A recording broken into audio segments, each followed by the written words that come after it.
I don't think so. I think half the country has a very different, my body, my choice means one thing in one argument and a totally different thing in another argument. We can't agree on those things. The things we have to agree on, again, our founders, if I would have said that, they said it clearly and they would say it again today. Well, there are a few things that we hold self-evident. Life, liberty, and the pursuit of happiness. And governments are instituted among men to protect those rights. This is the greatest, everybody wants to tear down America now. The greatest mission statement ever. Our Constitution is the owner's manual, and that's why nobody reads it anymore. It's the owner's manual. It's how to make that work. But our Declaration of Independence is the mission statement. It's not just, it's a great breakup letter, but it's not just a breakup letter. It's for the very first time, a declaration like that in the history of the world started not with the negatives, not with like, George, we gotta break up, I'm sorry, we've tried this, but you don't pick your underpants, you don't clean the dishes, I've gotta break up with you. It's not that. For the very first time, we started with, look, I think common decency requires us to tell you why we're breaking up, but you know what? It's because you don't know us. We hold these truths to be self-evident, and that all men are created equal. That was treason. That was insanity back then. That was radical back then. And it is so strange that it's radical again today.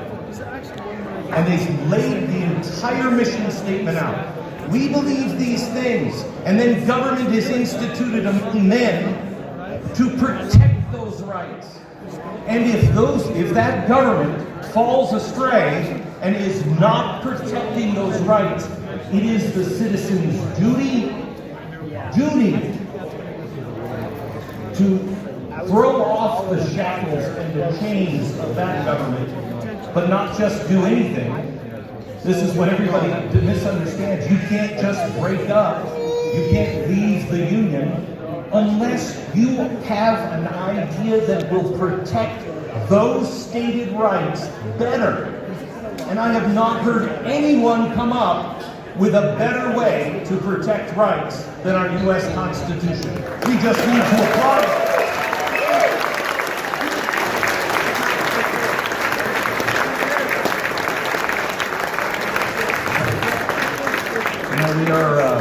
We're approaching July 4th, and I hate that phrase, July 4th. Hey, you want to come over and celebrate July 4th? Why? Why not the 5th or the 7th? It's our Independence Day. And we have made our country into this. We've made our country into our flag, red, white, and blue. And it's glorious, but that's not what we are. We're people. We're individual people. I've been on vacation here with my kids and then been driving around the country, and we were talking today about Route 66. And in the old days, that's what Cars is about. In the old days, that was before the interstate, and there were separate individual towns that people would stop. And it was great. Now wherever you go into America, you will find an Ann Taylor and a Gap on the main street or in the mall, and that's your choice. And everything is the same. That's not who we are. What made us truly great is we're all different from each other.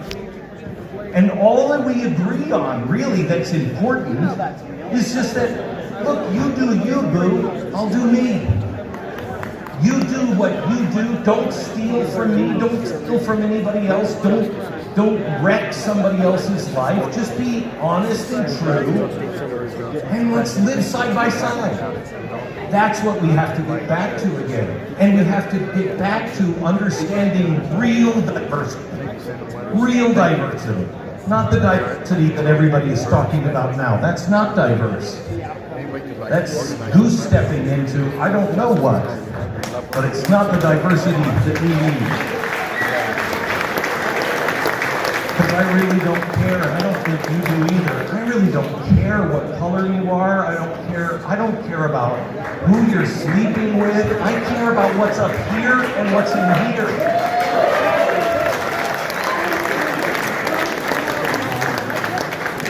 So we have a lot of work to do, and you have a lot of work to do in the States. I will tell you, I am gravely concerned about Utah. Whenever there is something really good, the adversary, and I include George Soros in that statement, they know that you have to tear down the big dog. You have to tear down the strongholds.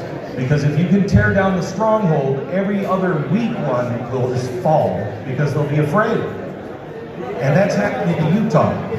And it's happening to Utah, I believe. I'm sorry, I know I'm on vacation, so who cares? It happens in the Republican Party. And the progressive disease was started by a Republican. It is the arrogance that I know better. When that happens, it's over. When that happens, and I've told Mike, the first time that Mike and I ever talked, he called me and said he wanted to introduce himself. He was thinking about running for senator. And I said, "You really want to have this call, Mr. Lee?" And he said, "Yeah." And I found out later he had pulled off in a canyon on the road. He and his wife were in the car, and he pulled off on the side of the road. And I spent about 25 minutes just grilling him. Just grilling him.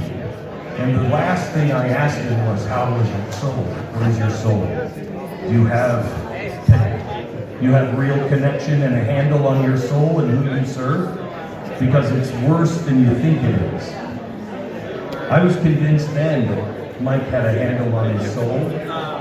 Orrin Hatch said once, he never met a man that had gone to Washington to serve that had left there a better man. Think of that. I know men who go into the priesthood that you're like, really? I mean, he knows what he's doing. Go into callings, and they are made better men, not just because they're strengthened by the heavens, but because they're surrounded by good men. And good men grow into great men when that happens. That's rare.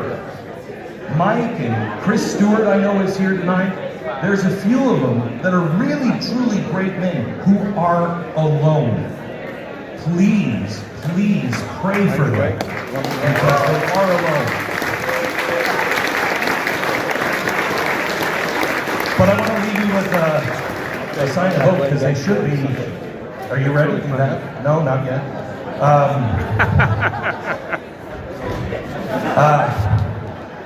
I want to leave you with a bit of hope. It looks really bad. The things that I thought were coming sooner are here now.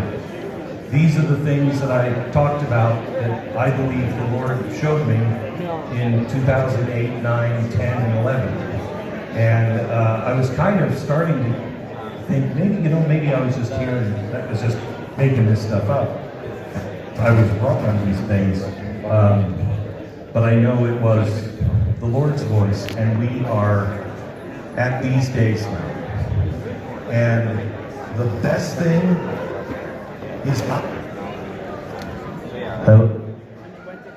Soros? Is that you, George? The best thing about all of this is think about how much better Americans we are than we were in 2008. In 2001, before September 11th, we were Americans, but we were really just kind of, rah-rah 4th of July Americans. Let's have some hot dogs. Most of us. Look at what September 11th did, that horrible thing. Then look at what happened to us when our country started its transformation in 08. That made me a better American, made me a better man. Now look at what we're going through. I have been wondering and praying and asking, where is the next George Washington for a long time? Have you noticed how much time has passed that we have been in the battle? Those kids that we're just starting to. You shouldn't be like George Washington, because once that's, and it's almost here, when that's really uncool, it's going to become cool again with our kids. All we have to do is stand and don't fight, but with everything in you, stand and be heard, and without swinging a fist, fight as hard as you can. God bless you guys. Thank you.